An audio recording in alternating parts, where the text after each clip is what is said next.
Hey everyone, welcome back to the channel. Today we're talking about something that's in practically everything we eat, yet most of us consume way too much of it without realizing the consequences. Salt. We all know food tastes better with a little salt, but did you know the average person consumes about 3,400 milligrams of sodium daily? That's nearly 50% more than the recommended limit of 2,300 milligrams, about 1 teaspoon of salt. In today's video, we're diving deep into what happens to your body when you consume too much salt.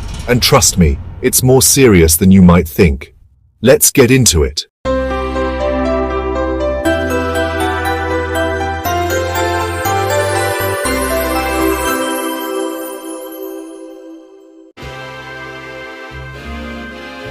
First, let's understand what salt actually is. Table salt is sodium chloride, a compound of sodium and chloride. Our bodies need some sodium to maintain proper fluid balance, support nerve function, help muscle contraction, and regulate blood pressure. The key word here is some. Our bodies only need about 500 milligrams of sodium per day to function properly. That's less than a quarter teaspoon. Here's the problem. Salt is hiding everywhere. About 70% of the sodium we consume comes from processed and restaurant foods, not from the salt shaker. Let me show you some surprising sources. One slice of bread contains 150 to 200 milligrams of sodium.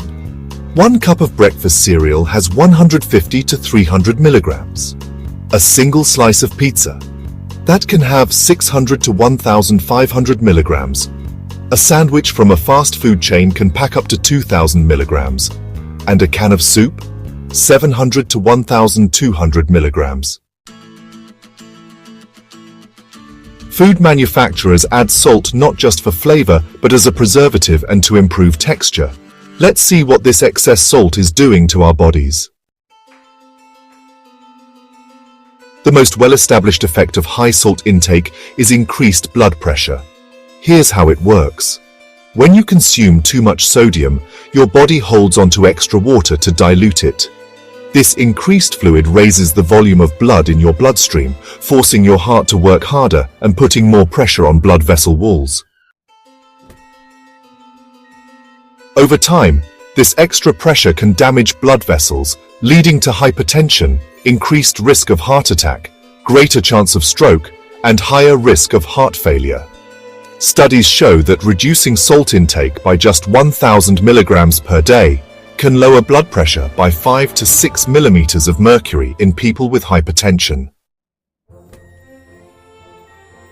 But high blood pressure isn't the only concern. Excess salt affects multiple systems.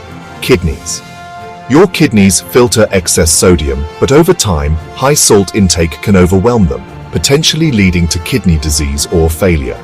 Bones. High salt diets can cause calcium loss through urine, weakening bones and potentially contributing to osteoporosis. Stomach. Evidence suggests high salt consumption may increase the risk of stomach cancer by damaging the stomach lining. Brain. Recent research indicates that high salt diets may impair cognitive function and potentially increase dementia risk. Immune system. Some studies suggest excessive salt intake can trigger inflammation and autoimmune responses. Let's go shopping and I'll show you where salt is hiding. Remember, aim for products with less than 140 milligrams of sodium per serving to be considered low sodium. Watch out for these high sodium offenders. Canned foods like beans, vegetables, and soups, condiments such as ketchup, soy sauce, and salad dressings. Snack foods like chips, crackers, and pretzels, deli meats and cheeses, pre-made sauces and marinades, and frozen meals. And don't be fooled by health claims. Reduced sodium only means 25% less than the regular version, which could still be very high. Now for the good news, you can retrain your taste buds to enjoy less salt. Here are some practical tips. 1. Read food labels. Compare sodium content between brands and choose lower sodium options. 2. Cook at home more often. This gives you control over how much salt goes into your food. 3. Rinse canned foods. This can reduce sodium content by up to 40%. 4. Use herbs and spices. Replace salt with flavorful alternatives like lemon juice and zest. Fresh herbs like basil, cilantro, and rosemary. Spice blends without salt, garlic and onion, and vinegars. 5. Gradually reduce salt. Cut back slowly over several weeks to allow your taste buds to adjust. 6. Be restaurant smart. Ask for sauces and dressings on the side, and don't be afraid to request less salt. If you're looking for salt alternatives, be careful. Many salt substitutes contain potassium chloride, which can be problematic for people with certain health conditions or who take certain medications. Some better options include nutritional yeast for a savory, cheesy flavor, dulce or other seaweed flakes for umami, salt-free herb blends, and citrus zest. Remember, reducing salt isn't about eliminating flavor, it's about discovering new, healthier ways to enjoy your food while protecting your long-term health. Small changes add up over time. Try implementing just one salt reduction strategy this week and see how it goes. If you found this information helpful, please give this video a thumbs up and subscribe for more health and nutrition content. Drop a comment below with your favorite low-sodium flavor hack. Thanks for watching, and I'll see you in the next video.